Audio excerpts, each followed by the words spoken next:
wave ပဲ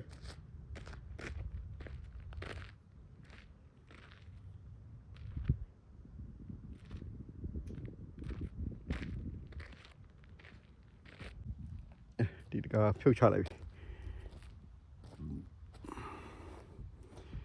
ဖြုတ်ချလိုက်ပြီပြီးဟိုကပိန်ထဲမယ်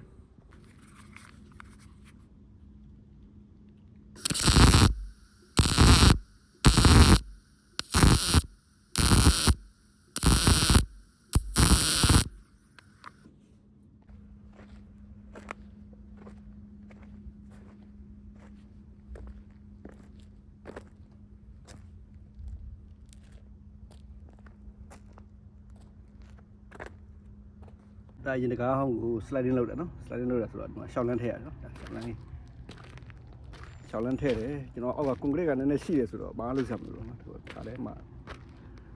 တန်ထည့်ပြီးတော့ကိုရင်ဆွဲလိုက်မယ်နော်ပြီးတော့ဒီမှာရိုလာနှလုံးထည့်တယ်နော်တိုင်ချောင်းထောင်ပြီးပြင်သူဟိုနောက်ဆုံးထိ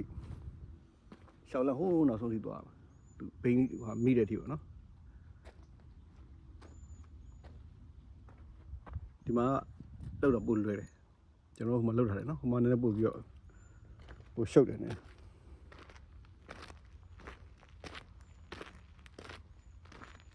ဒီမှာတိုင်ရမှာဟိုကတကားလာတဲ့ခါမှာဒီတကားနဲ့ခေါ်နဲ့ထိဖို့တော့လုပ်ပြရတယ်နော်